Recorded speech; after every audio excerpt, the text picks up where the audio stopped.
I did. I drove to Wineapple. Yeah. Went like cliff jumping in the sea and Oh, in the nice. caves and all that with the goggles. Yeah. That's the shit I like. Yeah, but I didn't actually go into Wineapple. But it's not like I can't do activities. It's just a. Oh, you going? We were hoping you were just going to come and heckle every like 5 minutes. I love him too much. That was more reason to do it.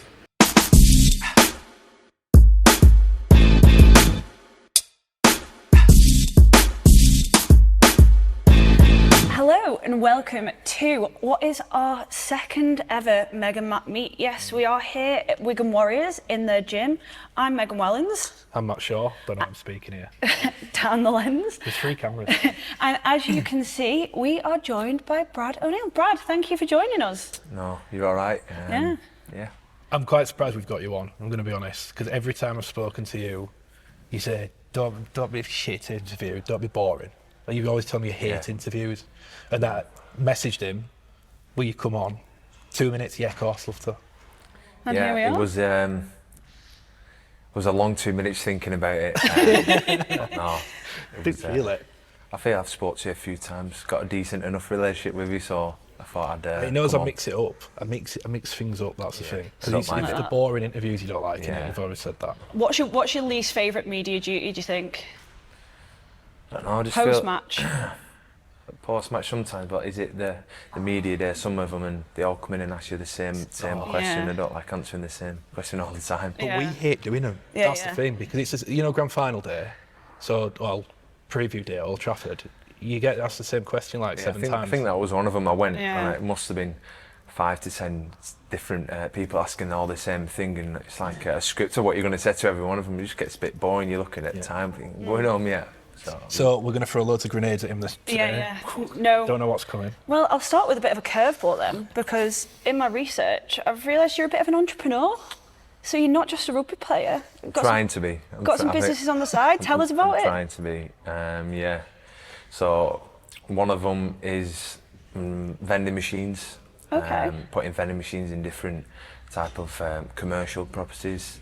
So there's a haulage company that I've got at the moment. There's a factory over the road in Wigan called Thermoseal that I've got, and then there's one in Leyland, Phantom Motor Cars in Hindley. So that's me and one of my good friends, and then I've got a business with my girlfriend. She does toddler sensory classes for Bloom. So we own the postcodes of Manchester West, I think it is. So for every day she'll have a different postcode where she'll go and set up for that day and do 2 to 3 different classes. So that's going well at the moment. So yeah, I'm just trying something new. The vending machines, have you got them in here yet? Yeah, tried speaking to Rads. Rads, come on, I need it in here. Rads, there you go. Yeah. Get his vending machines in Trying. Wigan. That's cool. So how do you get into vending machine? That just seems so random to...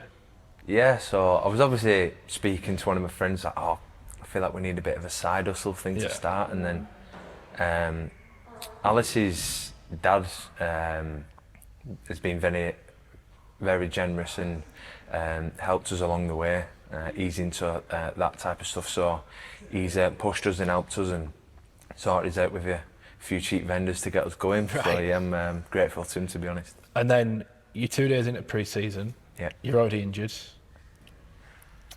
Oh yeah. Tell us about the injury. Yeah, I mean, go can we on. see it? No, I can't get it out on camera. We're blaming the head coach for this one. We are. This is an exclusive. It's an exclusive. So he invited me for a nice dog walk, nice fresh day. Lovely. Walk into his house, and this dog, calling it this dog, the St Bernard, I was just trying to stroke it, and it had a big chunk of my leg in its mouth within seconds, and it's huge, it's like a cow. And Matty wasn't too pleased, but then halfway through the walk, we sit down, and then the dog actually comes behind me, trying to hump me on my back, and I'm sat down. So I don't know whether he's coming or going. I don't know what gauge he's got on me at the moment. Proper So mixed signals. mixed signals, yeah. Is Matt fuming with the dog, or you? Then what? Did you not I'm just stick to it. trying to be nice, and he's more fuming with the dog, I think. But then I feel like he felt it, so then he thought he could try and ump me to make it better. I didn't appreciate any of them, to be honest. You're all right. It's actually not. It's not an actual serious injury. No, it it's was not. a nip. Yeah, well, a nip from a big dog. It left a bruise and a bit of a cut on the leg, but no, it was all good. And obviously, we're only 2 days into pre-season, so what have you been off to in the off-season? Yeah, not been up to too much really. I've been on holiday. I went over to Cyprus with my girlfriend and my daughter, and then my friend also joined us halfway through that. Went to a place in Cyprus called Limassol. So a bit of travelling around there, rented a car, went to a few different places, and then I've tried something else as well. I've tried a bit of game shooting, a bit of clay shooting and game shooting, so I feel like we'll touch on that after with someone who got teed up. Then other than that, I've just been keeping busy with obviously my few businesses and doing a bit of training as well. Looked very upper class with that. The cap on and... Yeah. It was a bit of mix though, because he had a tweed cap, but then he had the old combat pants on and a waterproof jacket. So I feel like, Keep your roots. keep my roots. Feel like I need to upgrade if I'm going to keep going. So come on, tell us about this. In our research, which we take very seriously, the pigeon. Yeah, the famous pigeon. The famous pigeon. And now Is this what got you into the clay shooting and the... He started the urge Yeah. to do more with it. So maybe 2-3 years ago, we went on like a camping trip with Wigan over to the lakes, and one of the staff brought an air rifle, and there was obviously lads were messing about shooting that, and then I seen a pigeon. It cornered my eye, literally maybe like 50 yards away, and I thought, oh, go on, take a shot. And then Matty was like, he teased me into it. He was like, you've not got it in you. So I did. I shot it, but it was still alive, flapping. I thought, I'm going to have to put it out its misery, so got nice and close up and finished it off. But wow. there's a better story. There's a better one. It goes further because one of the staff, he used to work here, doesn't work here anymore, was in the military, and obviously we've been out, and then we had a barbecue at the end of the night, and he'd actually cut the breast out of the pigeon and had a pigeon breast.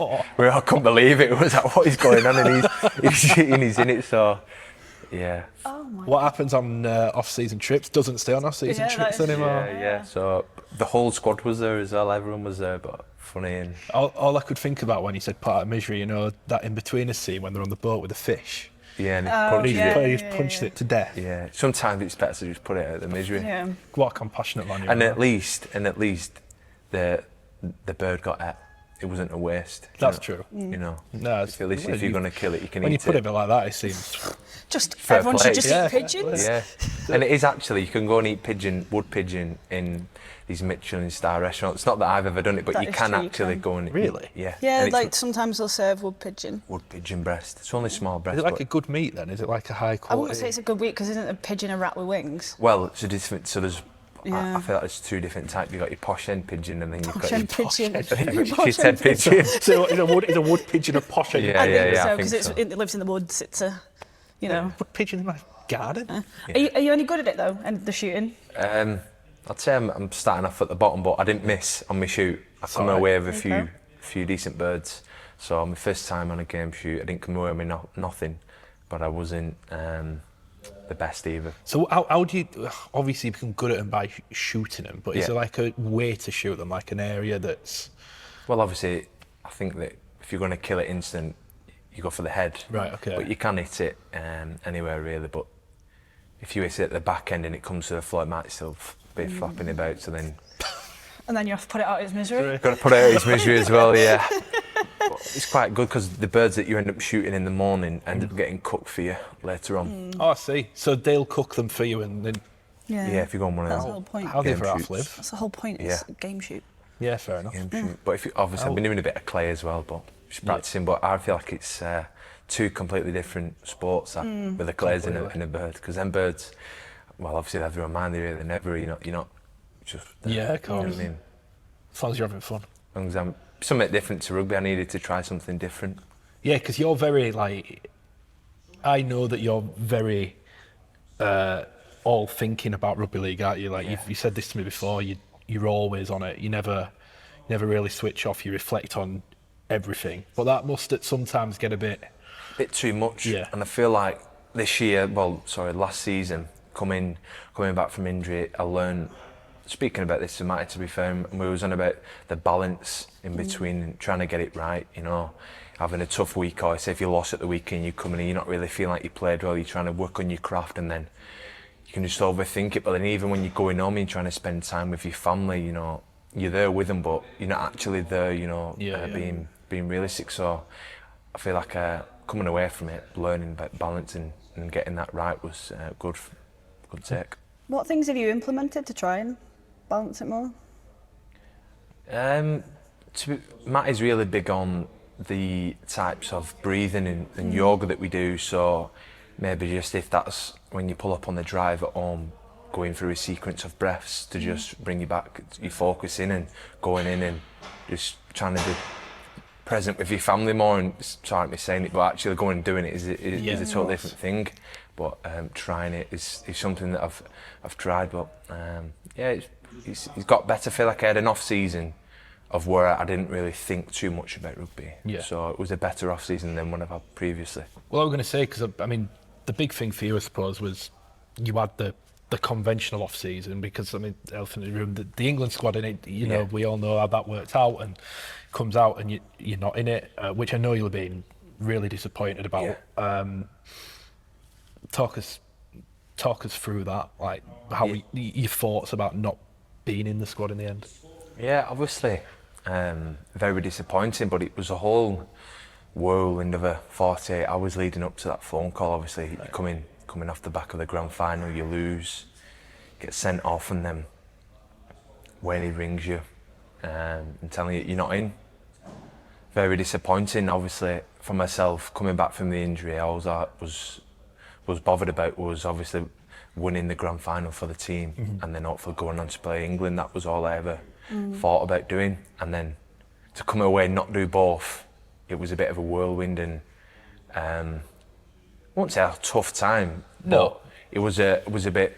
Well, I was gutted really, but then the players that he picked are all elite players. You know, played very well all season, so there was obviously very well full deserved, and when he had his reasons, but no, stuck by it, and yeah, that was it. Obviously, you know Wane better than most, so that must have been a tough call for both of you. Yeah, obviously I think he had a full day of tough calls and good calls, but obviously for me personally it was a very tough call. Obviously wanting it so much, and this big thing being built up, and because it doesn't really happen too often in these Ashes series as well. It's not happening in over 20 odd years, so it was a massive goal for myself to be a part of it. And then, like I say, it was a tough call, but something I'm over now, and I'm ready to just move on and try and have a good pre-season, and then obviously go into this season feeling good and see where this year can lead with. Everyone has the story of the call, like good or bad. They know where they were, they know how it, you know. Yeah. It's just something you remember. Where were you for your call? How did the call go for you? Yeah, so it was so the Saturday night we all went out, and then the Sunday we all had a flight booked to Dublin. Right. Yeah. So I'd just got off the flight from Dublin, walking through. Obviously, it's a long walk from. It's a massive airport. Yeah, it's a massive airport. So it was a long walk, and I'm walking through, my phone starts going, and I'm walking with Tomo, and he rings me and he's like, "Are you on your own?" I was like, "Well, I am now." Let Tomo walk, and then he just told me and got in the taxi, and Tomo was like, "What's up with you?" It's a long drive from the airport. Yeah, it's like 35 minutes, yeah. and he's like, gutted for you, and the rest of it, and then just kind of like we went back to the hotel, just had a bit of a freshen up. You know, I thought I can't go to all the lads who are already here with a face on, just try and move on, forget about it, and then as we're getting ready, me and Tomo are going out for a food before we start drinking again, and Tomo gets this similar call to me, and we're sat there and we're both like, oh well, like just trying to get over it, and maybe had a pint, and we just cracked on. And then obviously once you get home from Dublin, you're obviously thinking about it again, and you're seeing it all over the social media, and you're half a bit gutted really, and then is what it is. You start to move on and you get busy doing other stuff. And It's funny that, because actually, that's technically a Mad Monday, right? Yeah, That would have been a freaking miserable Sunday for a lot, because they'll have been Junior, yeah, Marshy. a lot of us, Yeah, yeah. a lot of us, and we was all sat there. And then, but I feel like because there was that many of us who didn't, it almost like fuck it type of thing. And yeah, it was one of them. I think, well, very good doing Dublin, and you come home and then you just crack on. You can't not have a good doing Dublin. Yeah, so like good. say, it's a good place, and you didn't really want to dwell on it as well to affect the rest of the boys. So it was kind of just forget it and just crack on. Strange that. I can't imagine that, because it's It's day a very after weird. grand final as It's a well. weird feeling, obviously, with what happened in the grand final, losing and the rest of it, and then you come off. It's like three things all at once, Yeah, you know, yeah. and you're like, wow, Life, innit? yeah, you just get over it and just rugby crack league, on. The rugby league roller coaster. Yeah, as they say. roller coaster, definitely. I know you touched a little bit on your ACL injury, but was that tougher to come back from than you thought it would be? Well, it was obviously pretty tough, but I've been through the same thing when I was 16, so I did my same ACL, and we did it in quite a good time. We did it in like 7.5 months, I think, so. But I had all the staff and good people, and, you know, we were taking things off at a good speed. And I was into most things pretty early, so I started at my wrestle pretty early, a couple of months in, and just chipped away. And then before you knew it, I obviously went on the Vegas trip as well. Yeah. Yeah. So that obviously took a bit of time away, and then as soon as we come back from there, we're pretty much into playing. So. Well, I remember doing media with you for Vegas, and the whole thing was they were using you as kind of an ambassador for Wigan, and you for weren't Vegas, playing. and then Yeah. I mean, that's good media to do. Yeah, good yeah. media. At least you got the trip. I didn't actually do too much media. It was just a good holiday and a good trip, to be honest with you. So, no, I don't mind them type of media trips. I'll come on any of them if you want. Yeah, because I always think with the ACLs, the lads who miss a chunk of the start of the season, it's hard because everyone's in the swing of things. You've kind of missed the proper pre-season. Yeah, you have. And then you've got to find your form. Yeah. And sometimes your confidence, because it's It's a lot. It's exactly Yeah. right. But in your mind, you don't really think too much of any of that. You're just all bothered about getting back playing. yeah. I'm not saying that we rushed the process, No. but doing it in 7.5 months, you don't get that pre-season that you would have had. Of course. And then you're getting your game fitness back, and then Yeah. you're trying to, your confidence is rebuild, and then you're trying to nail your craft as well. And Yeah. you're just trying to fast track it. You're And chasing, you're aren't you? chasing, You're and then in the chasing. meanwhile, you've got the goals at the end of the season, what you're trying to chase. And as a team, I feel like we had a different type of year than what we had the year before Yeah, as well. So there was a whole different challenges involved.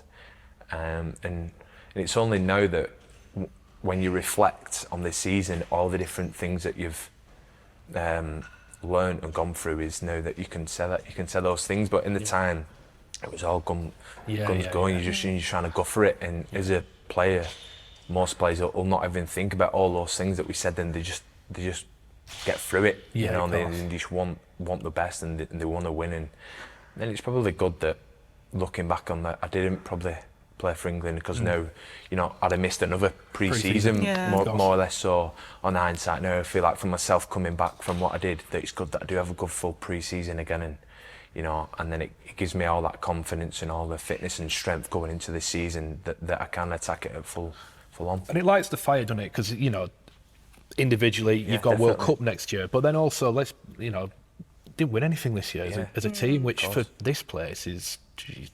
Yeah, no, you're right. So you've got a lot of... I'm not saying that you needed motivation, but it gives you... Yeah, definitely. Gives you Does, something, doesn't it? definitely does give you motivation. You know, speaking to the lads already, you know, there's some of the small conversations you have. It's like, we need to win something this year. Yeah. Like everyone, I feel like everyone's feeling the same, and it's not putting pressure on us. It's just because of the expectation that we have in ourselves and what the club has as well. So the standard's already set now. So it's just about maintaining that and driving it. And then obviously once all the England lads come back and the rest of the team, you know, let's just keep pushing and we'll see where we are. Well, yeah, because I remember being stood in the tunnel after the grand final and saying to you, I was like, is this the first final Matt Peet's lost? Yeah. I was like, he's never actually experienced a feeling of playing a final and First lost. final that a lot of us will have lost, Yeah.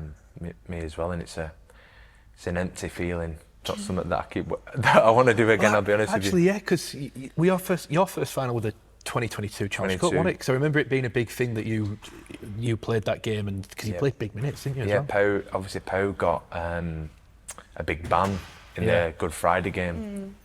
And I think it was a big thing at the time that I'd just started my daughter as well a couple of weeks before it. We were going to ask about this, Yeah. but yeah, go on, tell this bit first, and we'll get back into it. So my daughter was born 3 days before the Challenge Cup semi-final against Saints at Leeds, and then obviously 2 weeks later, I think it was the final. So, and obviously coming through as a kid at that time, you probably wasn't many player really. No. It was like back another 30-man squad, and so it was a bit of a shock, and obviously the shock I had as well, having a baby and everything coming. It was all just another whirlwind of a season, but everything just seemed to just kickstart from that really. Shut off.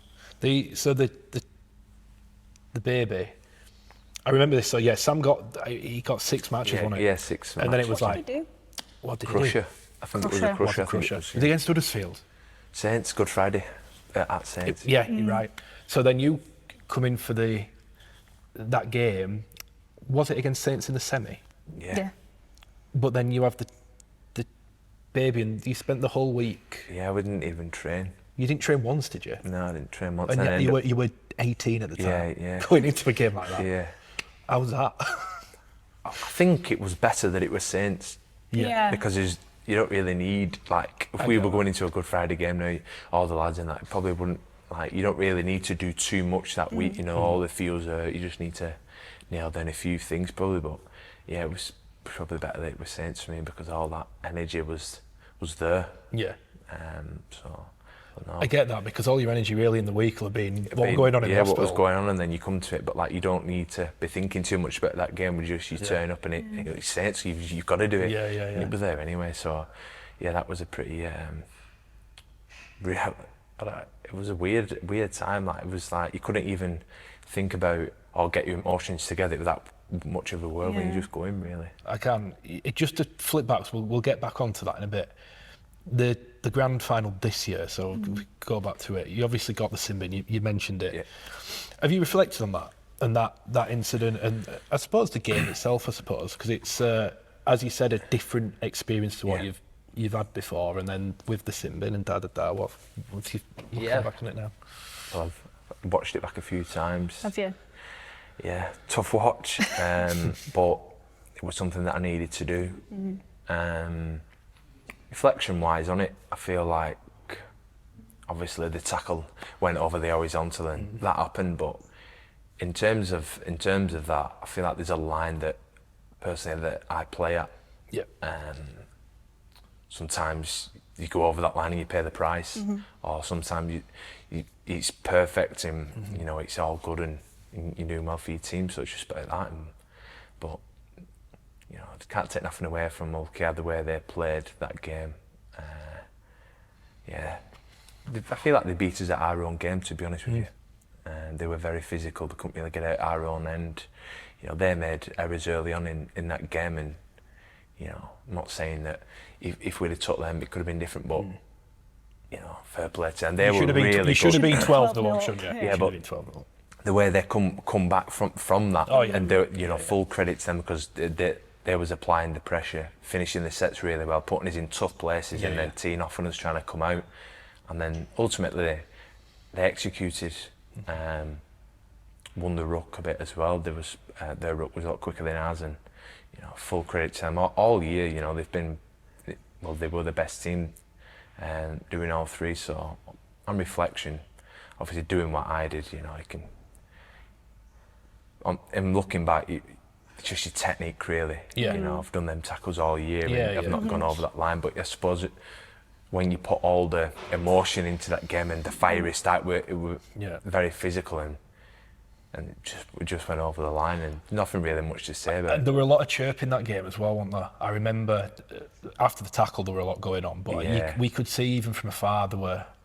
I feel like it's been built up over the past couple of years as a bit of a rivalry. Two of the best teams coming at it for a couple of years now, and obviously from the final the year before, and then it kind of builds up, and full credit to them, you know, and it was good. But obviously looking back, it's the feeling of after that game was, for me, it was a bit different as well, because I also felt like I'd let the team down. Did you feel like that? Yeah, I definitely did. was quite not ashamed of it, but I was quite I just feel like that I'd let them down, and because they scored them 2 tries as well. When I was off, I were kind of like. I was going to say that must have been a tough 10 minutes because so much happened in the 10 minutes. Yeah, and don't get me wrong, it was tough watch, but like I say, I'll own it and I took it, and it is what it is. I paid the price for it in the end. But yeah, it was a bit tough after the game, you know, all the lads seeing their families, and you go through watching them, and all their families are upset, including my own, and all the lads are down, and you feel a bit responsible for that. But like I say, that's the price that I paid for. Obviously doing that, and like I say, and if you ask me would I do that tackle again, no, I tell you I would.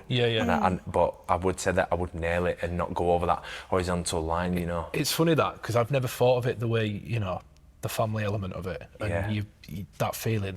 I've always thought if you've been Simbin, they score 2 tries, you go, because any player's going to have that. Right? It's close, and that's right, but it's more than losing a game of rugby is fine, you know. We've lost a game of rugby before, but losing a game of rugby where it can affect so much more than just losing a game of family, you know. And everyone, the emotions of it as well, and just a build-up. It's a massive build-up, and then to do it, a bit of a weird feeling, but hopefully I won't do it again. And you're only young. You've got plenty more grand finals for you. But is there also a comfort in the fact that you can say you do that tackle again, you just get it right? Like, there must be something good in that. It's like you're 100%. Not changing your game. No, I wouldn't change nothing. I feel like I played the way I play, and that's me. But obviously, doing that tackle again, I just nail it and just not get it go over that line, and that's it. There's nothing to. I don't take it. It's not like I went out maliciously and trying to be dirty or anything. Like we just went over the line, and that's that. So you're what, 23 now? That means he was born in the 2000s. Disgusting. That is disgusting. Yeah, I'm nearly 10 years older than you. So what's going on? But I find that strange because you feel like you've been around forever. I was going to say, you don't seem 23. Yeah, I feel like I was saying, from that Challenge Cup final onwards, it's just been like kick-started from there, and then we win the league leaders in the grand final the year after, and then you go on and win the rest of it. What we did last year. Not last year, the year before, and then obviously last year we didn't do anything. But from that, it just goes quick. I feel like once you get going, No, it just feels like week after week there's a game, and then before you know it, it does happen. I know it from media. Like, there's players and they'll go, "I'm 30 now." I'm like, "What? How?" Like, I feel like I remember them coming through when they were 20. It does go quick. I guess, but rewinding even further, it's not actually that far for you because you are only 23. But we're I guess, where we are now. Where does your rugby journey start? Yeah, so it started off at my local club in Leigh called Leigh East, and I started off playing with my dad at maybe 4 or 5 year old. So played there for maybe 4 years till under 10s, and then ended up moving over to Halton in Widnes, Halton Farm Hornets. How did that happen? Why did that happen? Big amateur move? Just a bit of just a bit of. I wouldn't say an argument or anything like. It was just a bit of not getting on in certain ways. Right.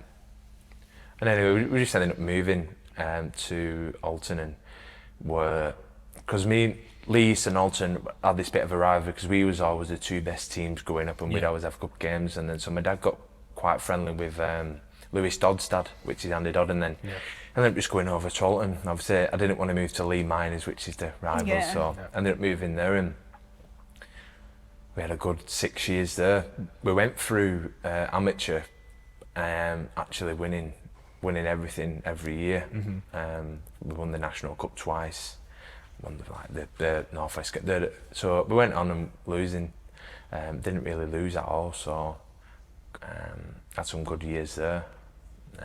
So yeah, and it wasn't too far. It was only like 25 minutes from Leigh up there. So it wasn't too far. You obviously, from the sounds of it, were in a very good amateur team. At what point did you realise that you in particular could make a career out of rugby? Well, I feel like I've always, from being a kid, I've always wanted to play for Wigan. Like, I've always wanted to be this and nothing else. Like, I didn't, at school and that when they asked me, like, what did you want to do? I'd be like, I just want to play rugby. And I was like, yeah, but you need a backup, or you need this. And I was like, but it just never really entertained. Yeah, vending machines, but never really entertained it. Looking back, if you want to be like the wise guy, you should always have a backup. But when I was a kid growing up, I never wanted to do nothing else. So yeah, but around about 12, 13, I was always coming to the Wigan camps, the training camps in the summer holidays, and then a scout, Jacko, famous Wigan scout, he was into us, me and my dad on the phone most nights, and I knew I always wanted to come to Wigan, and that was it really. I'm going to say, because I remember speaking to Matt about you, and he said at the age of 12 he remembers you. That's his first memories. So you mentioned the training camps. He must have been having his eye on you from literally I think he was academy coach or will have been scholarship time, or something. So I was introduced to Matty quite young. First impressions? Probably the bad guy, really. All the stories that you heard about him was the training, and some of the wrestle sessions, and how ruthless that he was. And not that he was horrible. It's probably like the word tough love. Yeah. Looking back on what some of the lads was describing him as, it was just tough love, and just wanted the best from him. But it was probably going around a bit of the tough guy, the bad guy, and don't want to get on the wrong side of Matty and that sort. But even he's always probably been like that through development, so that he gets the best out of you. I've learned, like, he's probably he's tough on you, and he still is now. To be fair, we can have some pretty tough conversations, but it all roots back to he just wants the best from you, and he just wants the best out of you that he knows he can get. That's first memories of Matty, really. Quickly then on that, give us the two biggest sprays he's given you. One from when you were younger, and then a more recent one. So when I was first coming through, I never used to eat veg. Still don't eat veg. Still don't eat veg. And we've had some meetings in his office, and he's spraying me about not eating veg. He said, like, he used to say about you'll never play first team if you don't eat your veg.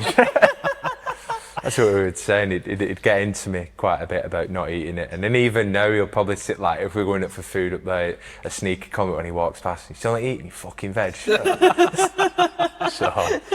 is that the most recent spray as well? No, probably the most recent spray. He wouldn't say he ever like sprays me anymore, but he'd just be like, "It safe my D's are falling, my skills are a bit off. He's into me from the off, like always wanting better for me." But not a spray really anymore. But he used to spray me as a young lad that eat about my veg, and I never listened to him.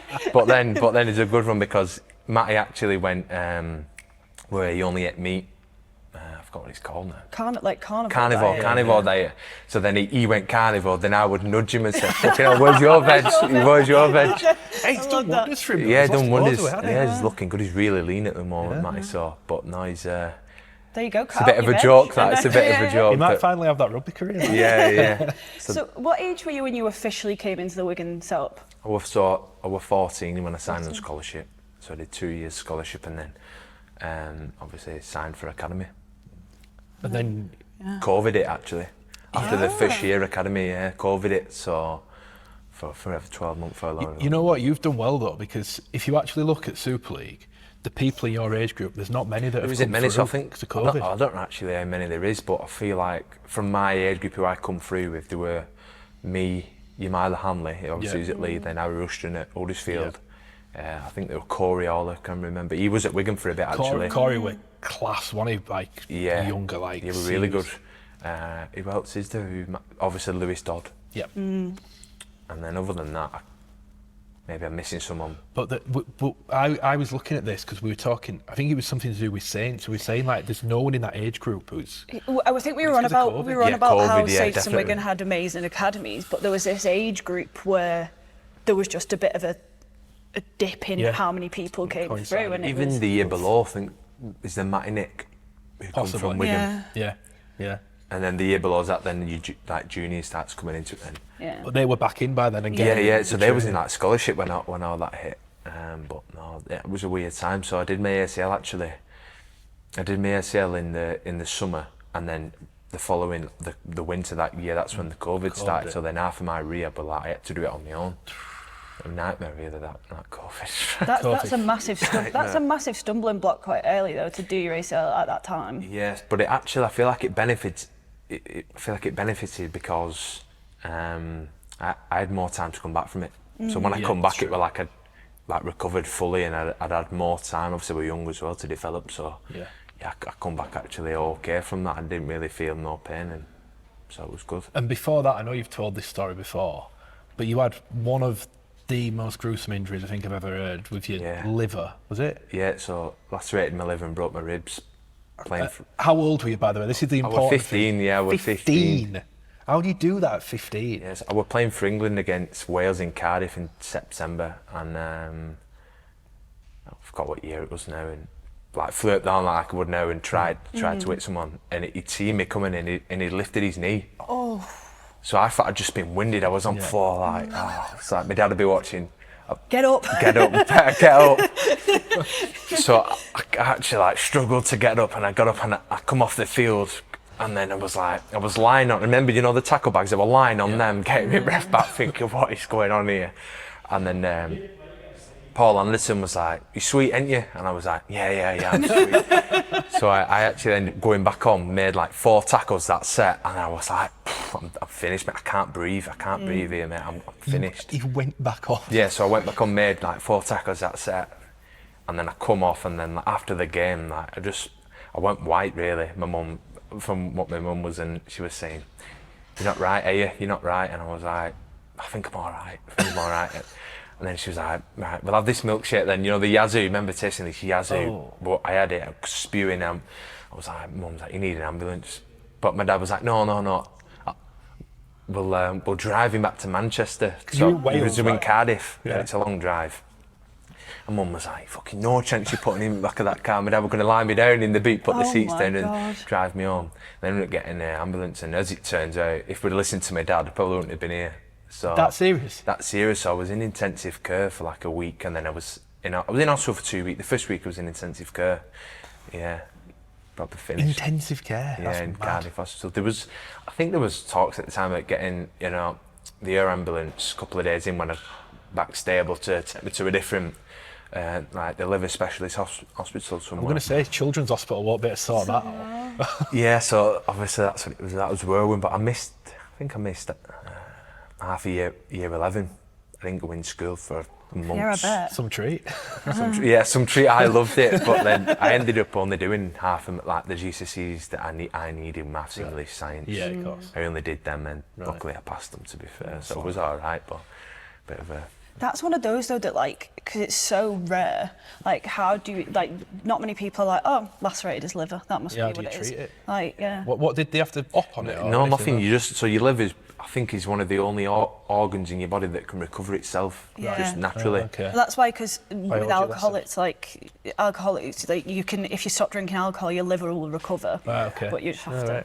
So yeah, that was that. I think we were 15 at the time. Yeah. 15. That's 3 pretty big injuries, and you're only 23. Some people say, why'd you bother playing that? And I don't know. It is mad though, isn't it? Because every player who has the injuries at the end of the career, I'd do them all again. Yeah, I would go through it all again. Yeah, I've not had many injuries at all. I was going to ask, have you had any? Did you used to play actually? For a very short period of time. Right, okay. I played at Elland until I was about 13. Elland? Yeah. Is that in Leeds? Halifax. Big rivals with Siddle, so we never won. Right. Okay. I were in the same year as Niall Evans and Adam O'Brien. Why didn't you go to Siddle? I wasn't good enough. Right. But I was also... If you go into Siddle and see the walls of people who played at Siddle... The thing, I'm a very loyal person, so I was never going to leave Elland, and we beat them one year, and I scored twice in the snow, got man at match. One of the best days of my life, that. Right. And then people started throwing punches, and that was me done. What position was you? Back row. Well, I played a bit of everywhere. So Right. I played back row, my favourite position. How are we on this? I don't know. Played hooker. Right. I got top tackler, a bit like you. Yeah. And then I moved Bit to the... like you? I moved to the halves for a little bit. Right. The coach used to always say, if I could put your brain in his body, basically anyone else, Yeah. I'd have an unbelievable player. He's like Were you captain? anyone with I was captain, physicality. yeah. I was Captain, typical. I knew it. I knew he would be captain. I knew what to do. I knew exactly what I was supposed to do. I just couldn't do it. Yeah. So... Make a good coach then, And then, well, I think I'm a good coach now, but... A coach That of what you who? write on your Twitter. People that don't want to see player rating go, "What is This guy. But yeah. no, so I went to play table tennis instead. There you go. That's a jump, innit? It is, You know what I did actually start doing off season? I played a bit of paddle. Everyone's on the Everyone's paddle playing Did a high. bit of paddle. I went and bought an expensive racket and did all this. Properly got into it. I was so close to buying some paddle shoes, and I thought, no, Don't. who do you think you are? You're not having no paddle I was shoes. so close to giving up rugby league to some paddle. At one point, I was taking it as serious as rugby league. The way if I was lost, I felt worse losing after paddling than paddle It's great sometimes. though, isn't it? honestly. Because have you got that app? Yeah, and Play you just, Atomic. and you can just pick, you just find someone to Yeah, play. so can't you? I played. Me and my friend actually played People in Cyprus. Did you? On Yeah, the app? on the app. Yeah, That app's genius. yeah, That is great clever. idea. And I think you can invest in the app. Oh, can you? I think there was a point where you can Entrepreneur. invest in it. There you go. You're always Yeah. thinking, this guy. So you never broke a bone then?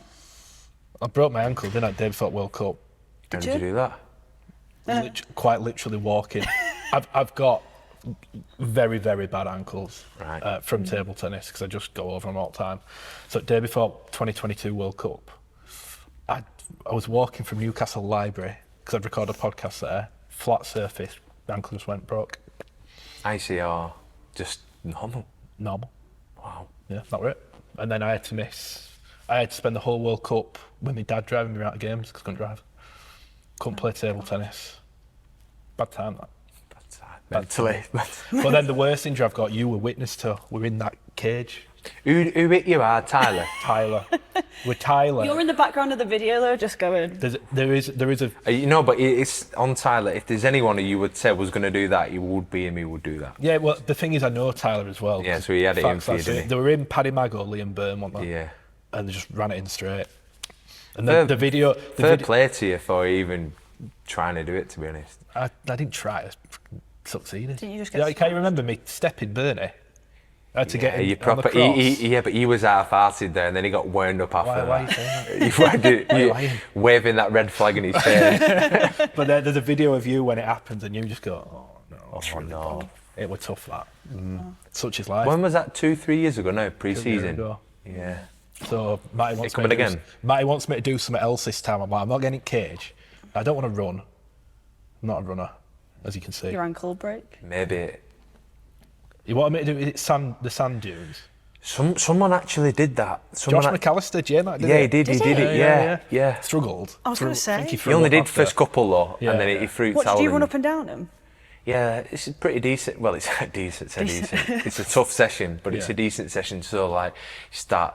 I think we split up into 2 or 3 groups. Maybe there's a long dune, and then there's like I think remember there's like you know the half pipe ramps. Yeah. But it was like 2 sand dunes you had to run down and get up the other, and then I think there's a bit of skill as well on the actual main beach.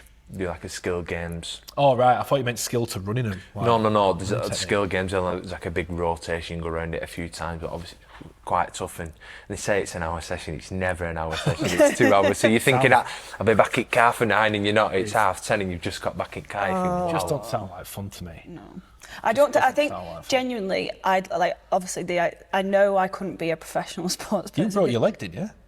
Leg and my ankle at the same time, but I couldn't do it professionally. I don't think pre-season. I think is just hellish. Like I remember at uni turning up late to a pre-season, and we had to do like bleep test bronco, and I was so incredibly unfit compared to everyone else. Like, and I was just like, I can't do this. I don't get how you guys physically or mentally put yourself through pre-seasons. I've done a day here and there. I mean, 2 days into it, how is it? No, it's good. I was actually excited to come back and just be around the lads. That's the difference. Well, see, I get that. Yeah. I get that. The crack. so- I don't. so you I miss don't it. see how you can enjoy getting in there and just whacking people. Yeah, I think we were brought up doing it. Yeah. So it's just like obviously there's tougher sessions than others, but when you look either side of your mates and you're just sticking I it get that. together, I feel like that's the tougher the session. I feel like the better the bond or Yeah, connection I that get you that. make I with your understand mates, and you just end up getting through it. Yeah. But no, some days are tough. You're off to tenors again, aren't you? Yeah, in Jan. mid-Jan. You're in Jan, yeah. So that's really good. That's Yeah. really good. It's good to just get away with and be with your mates all day. Yeah. every day. I do get that part of it. I get the camaraderie and I get all that, but I just the actual exercise. I'm like no. But Don't even back- exercise playing table tennis. No. Back to your career, and obviously short career, but filled with highlights. Take us back to your debut in 2021. What do you remember? So I just played for Widnes. I was on loan at Widnes at the time, and then Lockers actually rang me on my way home from a game, saying that I'm going to be back in with the first team squad. And he was like, I think you're more than likely going to play this week, but don't quote me on it. And then obviously I come back in, and then Lammy was the coach at the time. And made my debut against Wakefield away. So I think it was early July or end of June when it was. And we got beat anyway. Got beat Wakey away. Seems like a bit of a place for us that It Wakey seems away. like a place for everyone. Everyone loses at Wakey away. It's a tough place. It was a tough place to go. It still is. I think we lost there last year as well. But you haven't got the facilities excuse now because you've got nice changing rooms. Yeah, they have. haven't You know, they've done a really good job on that side stand now. Changing rooms are mint. Is it Matt Ellis, the owner? Yeah. DIY kitchens. Yeah. Must have got all his lads in for all the changing rooms. He's pretty good to be fair. He has. He's done a really good job. He's a good bloke. Yeah. That moment happens, and then what is it like as a player? So you obviously know you've made your debut, you've done the thing you've been striving for, and then is it like, do you go into the coaches and be like, pick me again? Like, what's the process so after I feel that? like it's a bit of I feel like it's pretty weird because just because you've made your debut, I think I was one of them as well. I think like you should not you feel entitled, but you should be entitled to play every week, and I just feel like it doesn't really work like that. I feel like you've got to progress your way into playing regular first team, because you see lads who've played first team from like early on, making the debut, you know, and they get early 20s, you start getting in, especially in the middle, because it's a tough ask for your body, so you've got to do a few tough pre-seasons and get your body right. I feel like Matty does a good job of drip feeding players into him, might playing for his debut. He's done a great job with Jack Farriman. So he drip feeds him in, then you might get a couple of games in a row, then he pull you back out for a bit, and then you might get longer next time. And I feel like that is probably the right way. I feel like you can overexpose some players, and personally I think that my development, what Matty did with me was it's done me all right so far. So I feel like I was one of them where I got drip fed in and out, probably knocking on his door saying I need to play. Matty, I want to start playing more, and I feel like it's good for the player to want to do that and not just have a taste of it and go, oh, actually. So the fact that your players in there are wanting more, it's just about not taming them, but like, you know what I mean, like reining them in a bit. Keeping on leashing it and knowing when to pull back on it. Of course. And I think it's something that fans don't get. Fans don't really get. So they'll see someone come in, have a great game, and go like, well, keep playing them. They don't quite get the aspect of like drip feeding them in. And it's not that, it's different games. So like you could play maybe one team, but then you go and play another team, and it's a totally different game and intensity to that one what they've just played. So actually putting them in a game against them might be a different jump again. So you know, obviously Matty knows best, and he's quite good at it. So now I'm sure there'll be a few more being drip fed in this year. And I'm just thinking, so when you came in, you're saying about playing every week, but you've got like Sam Powell. Tommy was still around. Yeah, Tommy was still around. Tommy played Hooker in the Challenge Cup final. Didn't he come on at the end? Yeah, come on at the end on the bench. So there was, like I said, Matt Peet's a legend at this club. So he was here for a very long time and won a lot as well. So there was some players. Obviously, Tommy, like you said, was still playing. I think Lockers, I'd missed out on Lockers in the COVID year. That was his last year, so I missed that playing with Lockers. Really pretty gutted about that. But, So then we touched on it earlier about the 2022 and the final and how big with that, but obviously, and we touched on the child as well. I mean, you had your kid. What's his kid's name? I forgot. Arabella. Yeah. So you had Arabella at young, 18, 19. Yeah. How do you tell Matt that? Because at that point you've known him a long time. Yeah. Right? So I went in and told him as soon as I found out she was pregnant, and he didn't really like react in the way I thought. Because you're panicking. You think you're only 18. You've not cracked first team. You're just coming in. You're having a kid. You know, obviously you're not on the contract that you want either. So like we were worried, but he was very supportive really, and had me back with it. Always checking in if I needed anything. Like I said, in the semi-final week, he wasn't really like, he was there for me, but he wasn't really on to me about the training and everything. It was just family first, and that's what he's really good at. To be fair, terrifies me. I'm 32 now, and the thought of having a kid terrifies me. I wouldn't change it. If I could write my story again, I'd do the same thing over again. I feel like it probably narrowed my focus, made me more not that I wasn't focused enough and that I wanted to do this, what I'm doing now, but it gives you that extra reason, I reckon. So you're doing it for someone else as well? You're doing it for someone else, and like every time you play, or you're doing it for them, you know, for them to be proud of you as well as obviously your family and yourself, but you're doing it for them as well. Mm-hmm. Who was the scariest person to tell? My mum, I reckon. Your mum. I thought that's just. I was thinking. My mum. I think my dad took it pretty well, to be honest. I thought he was actually going to be the the worst one, and he weren't. And he weren't with my mum. My dad was just like, well, you better go and kill it now, then. You better go and play well now. So it was one of them. Now. No option now. But it's worked out great, Yeah, of course. hasn't it? Like as a family as well. Yeah, and everything. definitely. It's worked out well, and like I said, wouldn't change it. I'm not saying for all these young lads to go and run up kids young, but he's it's done me well. And I think you touched on it slightly earlier, but it sounds like your girlfriend's parents have been really supportive. Yeah, of course. I feel like both of our parents have been really supportive through them times, especially in the early on years where I'm not really around much, you know, because you're in training that much, and then you're away at the weekend because you're playing, and then when you come home from training, well, you're knackered and you do what you can, and you know, so you really appreciate like family and their side of family as well. And it's crazy as well because most relationships that age don't last, right? Yeah. We're still together, you've got businesses God, together. you think of you when you're 18 and Yeah, like it's crazy. It's not the perfect picture what everybody thinks. There's tough times as well, but yeah, of course everyone has them. But you know, the fact that you stick together. I think when you have a kid, you feel like you look at everything in bigger picture wise. You're not zoning in on right now. You're thinking you're going to do whatever. It's more bigger picture stuff as well. Yeah. So I feel like it's made me grow up. Made me grow up really young as well. Well, you're not a typical 23-year-old, right? Yeah. If you look at what other 23-year-olds are, even other 23-year-old rugby players, and maybe how they spend their off seasons and going on lads' holidays or doing whatever, bagger. But like, it seems like you just had this mature approach of just this is what life is now. Well, yeah, but I feel like when I was that young, in my mind, it was like, well, you're either going to go one way or the other here. You're either going to go on to do what you're meant to do, or you're going to fall off track and do whatever, you know what I mean? So I just picked my route and stuck with it. Do you reckon there ever was a time where you could have gone down a different path? When I say different path, I know you said you've got a very narrow mind about playing rugby. Yeah. But was there a time where you could have fallen off the straight and narrow? Yeah. And it not happened? Yeah, I reckon so. When? Probably like when you're in the academy, COVID hit, you're not in training. Yeah. Probably then really could have been the time. And then obviously at that age, you start like drinking culture comes into play as well, and you start going out more. And probably credit my mum really. My mum reined me in, and then obviously baby come like not too long after. But now I would credit to my mum. She obviously.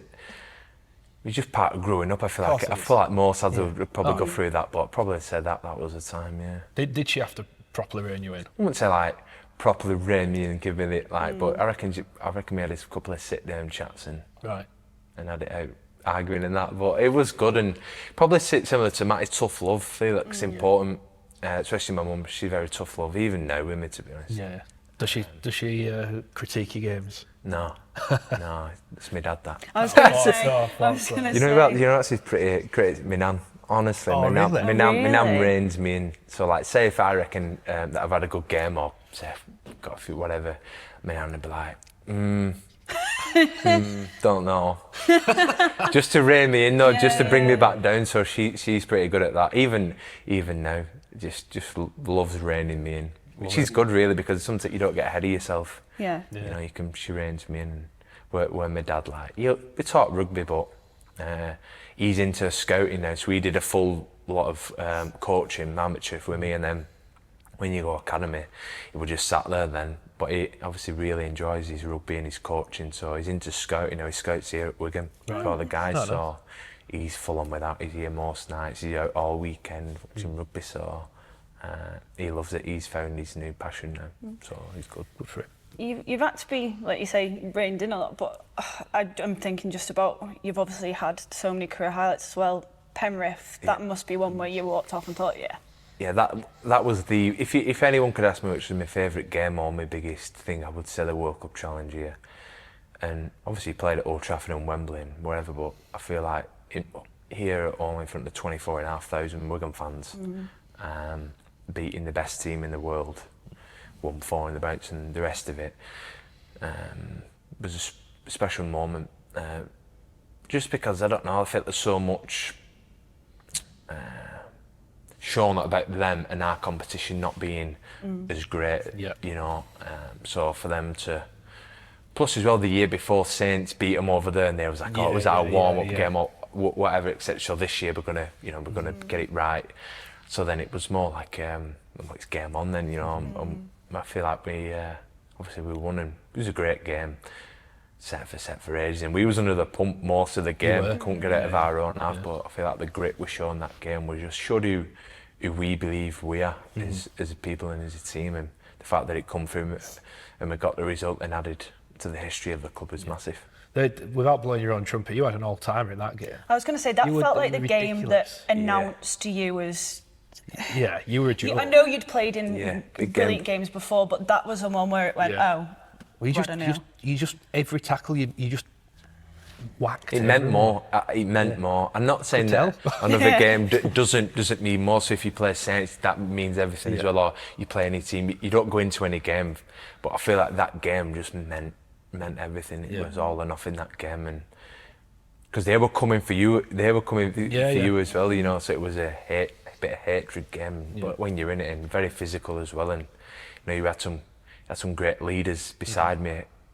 2 that stand out is Willie Isa and Coops. Yeah. So there was our 2 like standout leaders that game, and just following them and just trying to like not prove a point, but almost like prove a point that you know we're here and that's it. Because you touched on that a little bit, but we spoke about it before. Because you're really passionate as well about Super League and the talent in Super League and the players and promoting the game and the sport, and we've had conversations before about how can we do more, and that is something you are passionate about as well, isn't it? Definitely. It's just because you see a lot more of them over there, and they're in this big shining light, but I feel like the talent that we have here gets a bit in the shadows a bit maybe, and we've got some genuine really good talent, and just passionate about us being seen.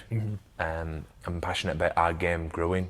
I'm passionate about it being here for a long time, our game, and that it grows bigger, and I feel like Wigan as a club are doing that, and you know, it's only going to be good for us now playing, but then the next generation who come through.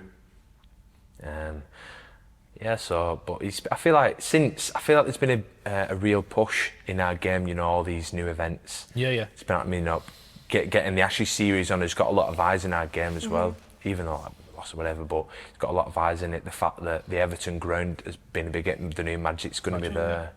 You know, it's been pretty good now, and so it's exciting really, and hopefully that we can keep pushing it, and that our young talent and just players in general, Super League players in general, to be honest, that they can keep getting pushed into the light really. Got 2 questions for you. So that Penrith game, would you say that's the best performance of your career? Yeah, probably. Right, I thought it would be. What's been the worst performance of your career?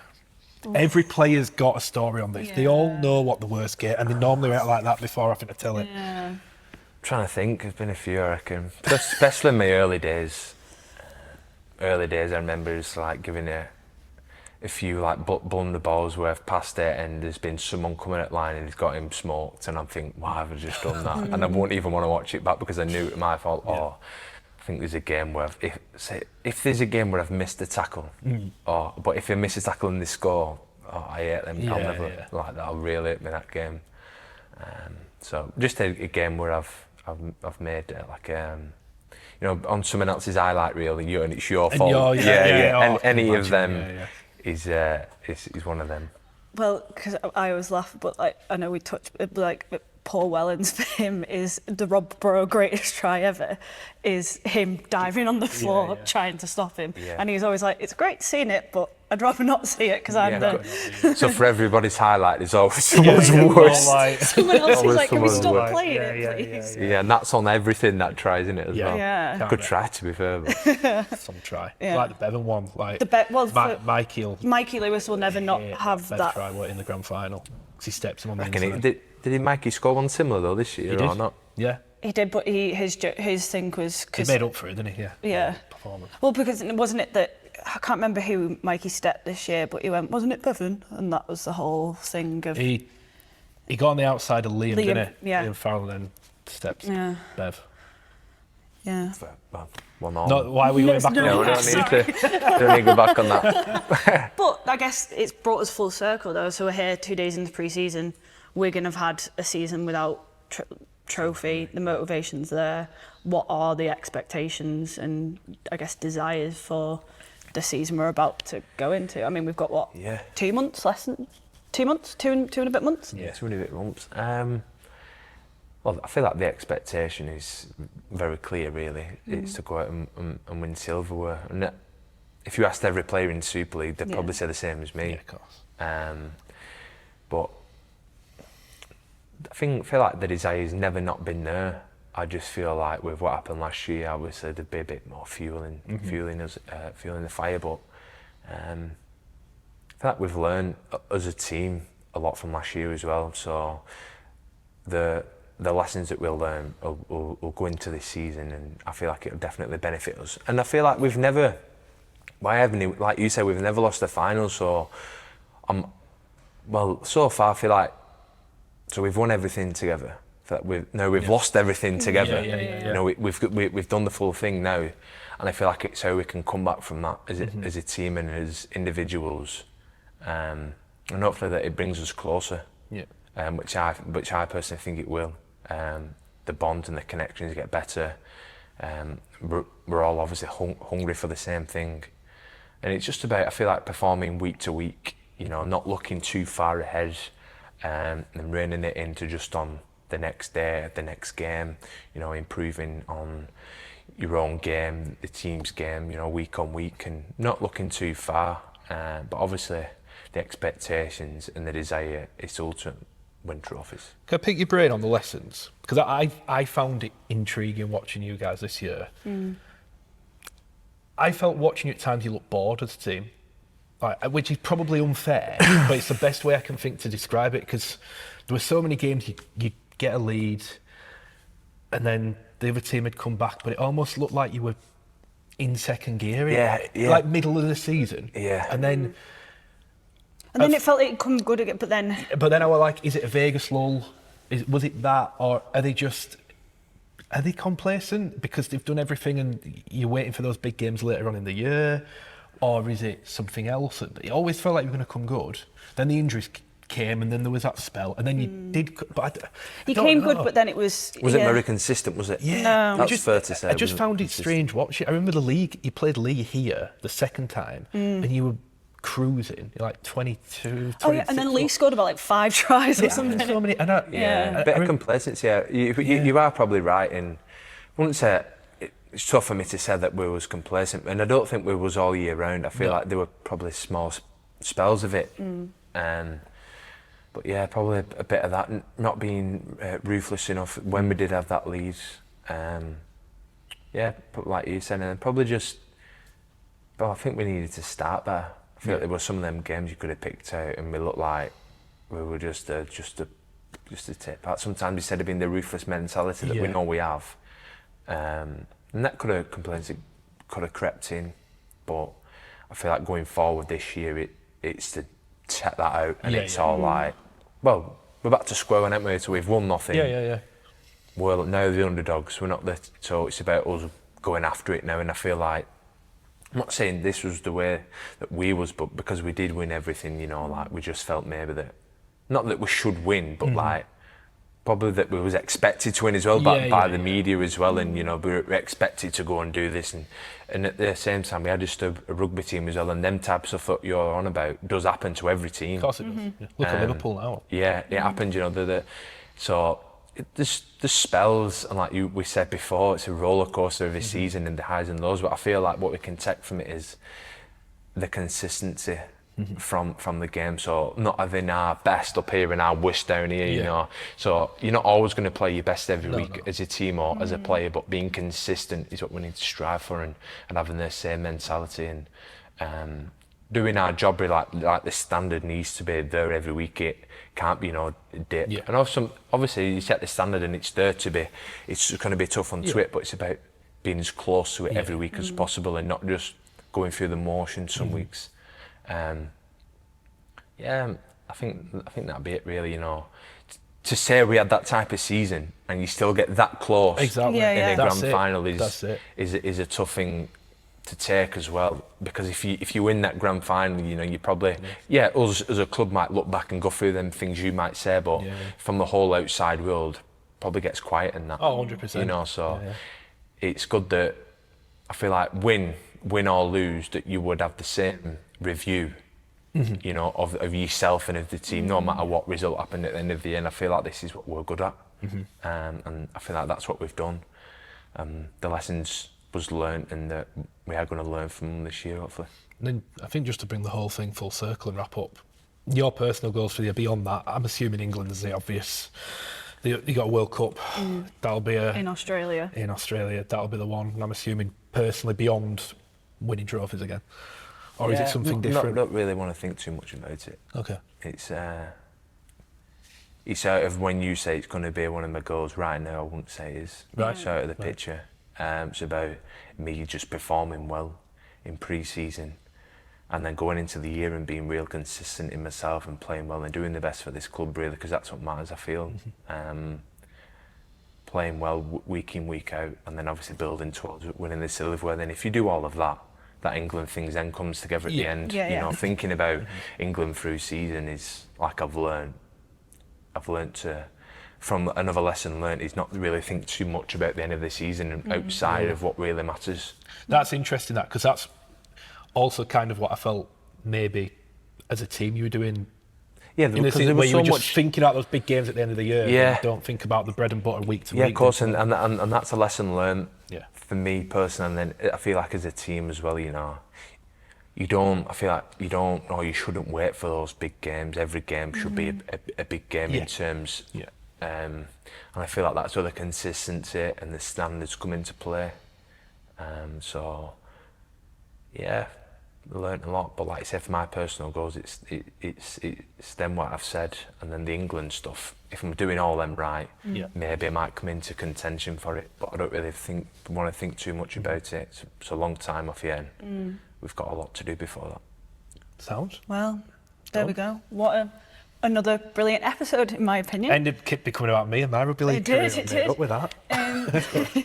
But thank you to Brad for joining us. Thank you for watching. Make sure to like and subscribe, and we will have lots more Meg and Matt meets coming your way. And hopefully that wasn't boring for you. It was great, actually. I really enjoyed it. Thank you. Class.